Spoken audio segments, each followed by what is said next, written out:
3 weeks or so after a general election, and there's one thing that is now very clear. Labour is short of money. There's no great surprise about that. I said it would be way before the election happened.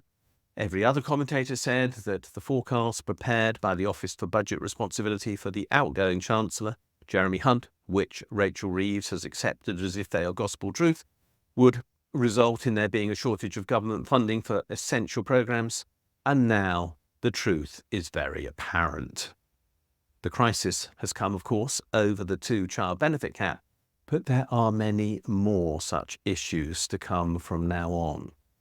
The government is massively underfunded to meet its obligations. It needs more money. How does it get it?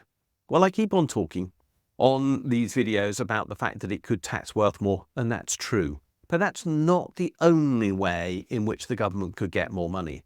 Let's raise another obvious change that the government could make, which was talked about by Reform during the course of this general election, but which I had been talking about for a very long time before it ever came into existence, let alone came to think about it as a policy.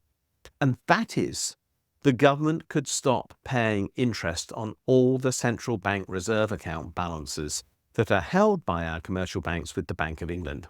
Now, there's a lot of jargon in that last sentence, so let me explain what I mean. When the government spends money into the economy, or when it receives money from the economy, those flows of funds go through commercial banks to the Bank of England. And the commercial banks hold a very particular type of bank account with the Bank of England, which, by the way, only has about 300-odd customers. That account is called a central bank reserve account. It effectively is the point where government money moves into the real economy, and the real economy repays that government money by way of, for example, making payment of tax, or by depositing funds in government bonds or national savings and investments. So money flows out from the government through a central bank reserve account. We pay money back through a central bank reserve account, either as tax or as money that we want to save with the government. That's the essence of what these accounts do. But what happened during the period from 2008 until 2021 was that these central bank reserve accounts went up in value from around £20 billion to almost £1 trillion, or £1,000 billion.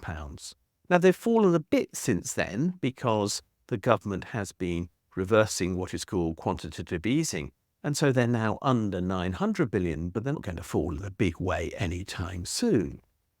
The problem is that the government has, since 2006, paid interest on these central bank reserve account balances at what is called Bank of England official base rate, which is at the present point of time 5.25%.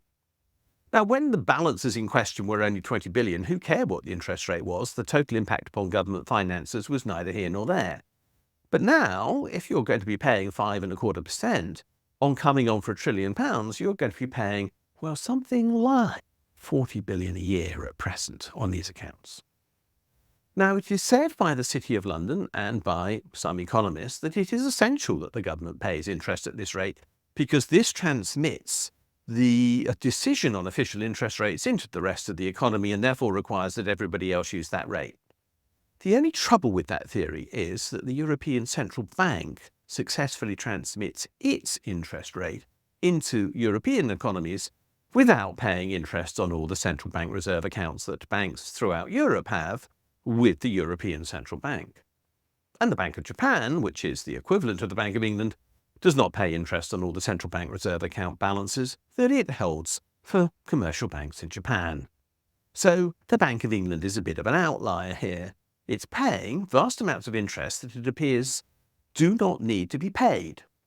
Now, I'm not disputing that some needs to be paid. I think that's true. I think that 10 billion, meaning therefore that roughly 1/4 of all central bank reserve account balances might be subject to interest payment, would be reasonable. I think that would achieve the monetary policy goal of transmitting the Bank of England's chosen interest rate into the economy. But the rest? Look, the rest was created by the government as new money injected into the economy to keep it going in the aftermath of the 2008 financial crisis and during the COVID crisis, And there is no reason why our commercial banks should be enriched by those funds. Up to £30 billion a year could maybe be cancelled in terms of interest payments.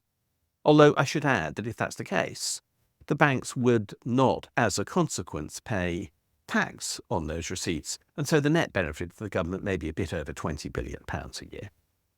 Well, 20 billion, would that make a difference? I think so.